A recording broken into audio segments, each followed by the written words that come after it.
नमस्कार, मैं हूं आपके साथ हेमंत कुमार और जिस बात का डर था वही कुछ होता जा रहा है। अमेरिका ईरान युद्ध को लेकर के जो इस वक्त की सबसे बड़ी अपडेट आ रही है वो हम आपको बताने जा रहे हैं। लेकिन आज तारीख है 16 जून 2026 और ये कहा जा रहा था कि आखिरकार ये डील क्या पूरी हो पाएगी, क्योंकि इस डील को लेकर के तरह तरह की बातें हो रही थी और ये कहा जा रहा था कि अब युद्ध समाप्त हो गया। कई लोग ये मान के चल रहे थे कि ये युद्ध जो है वो स्थायी, इसका समाधान हो गया।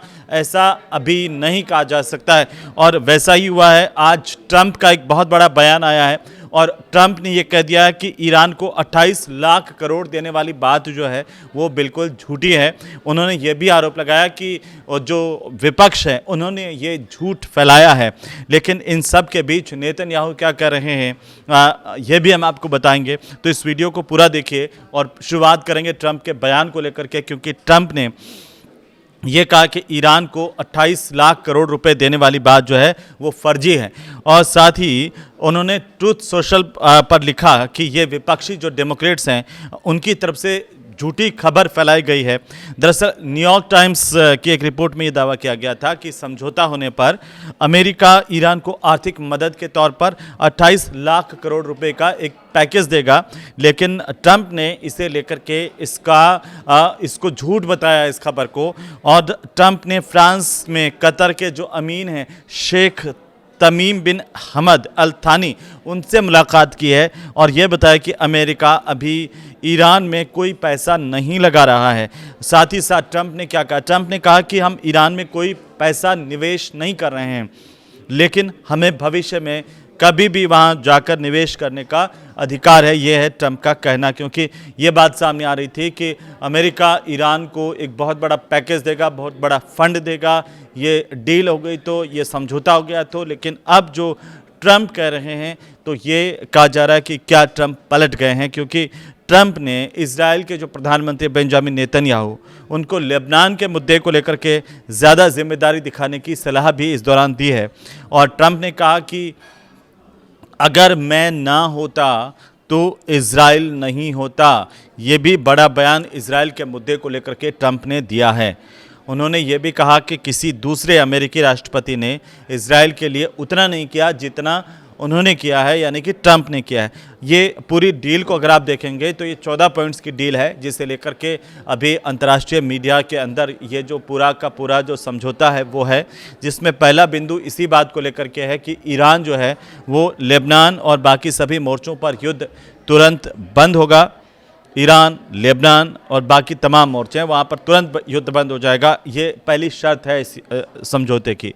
दूसरी बड़ी बात है कि अमेरिका और इजराइल फिर कोई नया युद्ध शुरू नहीं करने की गारंटी देंगे ईरान को कि फिर से कोई युद्ध शुरू नहीं करेंगे। और इसलिए कहा जा रहा था कि यह एक क्या स्थायी समझौता होने वाला है अगर वो गारंटी देते हैं तो। और तीसरी सबसे बड़ी बात है कि अमेरिका इजराइल की ओर से सुरक्षा गारंटी देगा कि उनकी तरफ से कोई खतरा नहीं है। हॉर्मुज वाली बात पर यह है कि हॉर्मुज स्ट्रेट से अमेरिकी नाकेबंदी को हटाने की बात भी इसमें कही गई है। ईरानी जहाज़ों और समुद्री व्यापार पर जो पाबंदियां लगी हुई थी उनको खत्म करने की बात भी है। साथ ही 30 दिनों के अंदर समुद्री व्यापार को पहले की तरह से बहाल किया जाएगा। ये भी इसके अंदर पॉइंट है, मुद्दा है। हॉर्मुज स्ट्रेट व्यापार के लिए दोबारा खुल जाएगा, यह भी कहा गया। ईरान के 24 बिलियन डॉलर के फ्रीज फंड हैं उनको अमेरिका जारी करेगा। इस पर अभी भी किसी तरह की क्लियरिटी नहीं आ रही है, लेकिन आज जिस तरीके से ट्रंप ने ये बयान दिया है उससे हो सकता है कि इस डील को लेकर के कई तरह के चर्चाएं, कई तरह के कयास फिर से शुरू हो जाए। या फिर ये भी हो सकता है कि अब आगे आखिर ईरान का इस पर रवैया क्या होता है, रुख क्या होता है।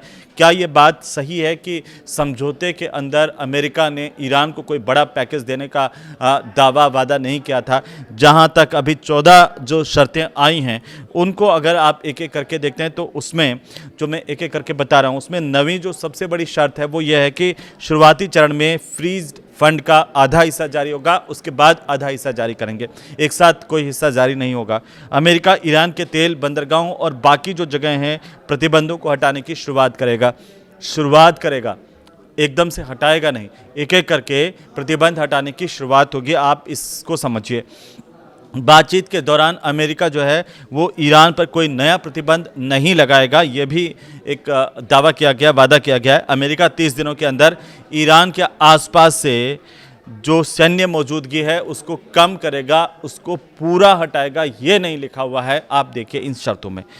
और 13वां जो सबसे बड़ा पॉइंट है कि ईरान जो है वो परमाणु हथियार नहीं बनाएगा। 60% जो एनरिच्ड यूरेनियम है उसको, उसके मुद्दे पर आगे बातचीत होगी कि उसका क्या किया जाना है। जो सबसे ज़्यादा संवर्धित यूरेनियम जिसे कहा जाता है उस पर बातचीत होगी। और 14वां महत्वपूर्ण बिंदु है कि 60 दिनों तक आखिरी बातचीत होगी और जिसमें परमाणु कार्यक्रम जो प्रतिबंध है उनसे राहत और युद्ध के बाद पुनर्निर्माण की बात इसमें कहेगी। पुनर्निर्माण जैसे मुद्दे हैं उन पर समझौते की कोशिश होगी।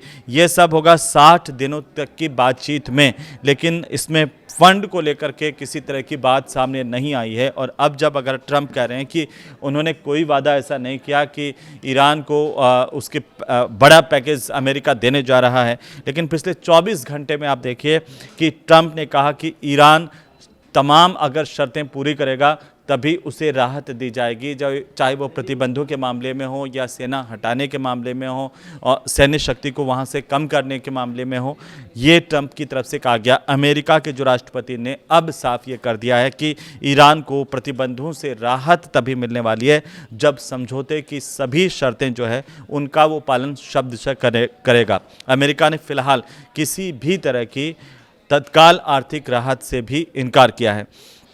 इजराइल ने इस डील से किनारा कर दिया, ये भी पिछले 24 घंटे में हुआ है, क्योंकि इजराइल के जो राष्ट्रीय सुरक्षा मंत्री हैं इतमार बेन ग्वीर, उन्होंने कहा कि ये ट्रंप की डील है और इजराइल इसमें जो है वो बंधा हुआ नहीं है। तो अब इजराइल वाला जो पॉइंट है उस पर क्या होगा ये भी देखने वाली बात होगी। वहीं इजराइल जो रक्षा मंत्री हैं इजराइल के कार्ड्स, उन्होंने भी इस पर साफ कहा कि दक्षिणी लेबनान से सेना नहीं हटेगी। अगर नहीं हटेगी तो ये जो समझौते की शर्त है जिसमें यह कहा गया है कि युद्ध आगे नहीं होगा, या चाहे वो लेबनान के मुद्दे पर हो या फिर ईरान के मुद्दे पर हो, वो अमेरिका इस तरह से जो युद्ध पर पूरी तरह से प्रतिबंध रहेगा। उसका क्या होगा अगर इजराइल पर अमेरिका गारंटी नहीं दे सकता है तो फिर ईरान इस पर क्या कदम उठाएगा, ये देखने वाली बात होगी। मैक्रो ने कहा है कि यूरेनियम पर एक शर्त है। फ्रांस के जो राष्ट्रपति हैं इमैनुअल मैक्रो, उन्होंने कहा कि ईरान से जो संवर्धित यूरेनियम है, जिसे हम संवर्धित यूरेनियम कहते हैं, एनरिच्ड यूरेनियम, उसका जो भंडार है उसको निष्क्रिय करके IAEA की निगरानी में उसे रखा जाना चाहिए। हालांकि अभी इस पर कोई बात आगे नहीं बढ़ी है। 60 दिनों तक जो बातचीत होनी है उसमें इस एनरिच्ड यूरेनियम को लेकर के बात होनी है, लेकिन उससे पहले मैक्रों की ये जो बात है, जो शर्त है, वो काफ़ी महत्वपूर्ण है।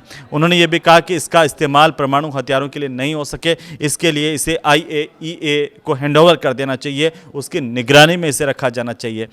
हालांकि इससे पहले ईरान की तरफ से इस समझौते को अपनी जीत बताया गया था और दुनिया भर में कहा गया था कि इस जंग में अमेरिका को लेने के देने पड़ गए, क्योंकि ये जो जंग इतने दिनों तक चली और उसके बाद अब ईरान की शर्तों पर समझौता हो रहा है। लेकिन उस पर एक बार फिर से ट्रंप पलटते हुए नजर आ रहे हैं, पलटते हुए दिखाई दे रहे हैं। जो ईरान के राष्ट्रपति हैं मसूद पज़ेश्कियान, उन्होंने अमेरिका के साथ हुए समझौते को लेकर के इसे जीत का दस्तावेज बताया था। तो क्या जीत बरकरार रहेगी ईरान की, यह भी देखने वाली बात होगी। उन्होंने ये कहा कि इजराइल की नाराज़गी ये साबित करती है कि बातचीत में ईरान मजबूत स्थिति में रहा। दुनिया भर के देशों ने इस समझौते का स्वागत किया है, अभिनंदन किया है, लेकिन समझौता कितना टिकेगा इस पर सबकी नज़रें हैं। चाहे जिसमें UAE हो, कुवैत हो और स्विट्ज़रलैंड हो, कतर हो, पाकिस्तान, ये तमाम जो देश हैं, इन्होंने अमेरिका ईरान के आपस के समझौते को क्षेत्रीय शांति और स्थिरता की दिशा में बड़ा कदम बताया है।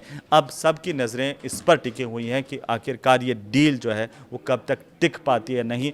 जितने बयानों पर ट्रंप टिकते हैं, क्या उससे ज़्यादा ये डील टिकती है, इस पर सबकी नज़र है। आपको क्या लगता है, हमें कमेंट करके ज़रूर आप बताइए। इस वीडियो को शेयर कीजिए, लाइक कीजिए। नमस्कार।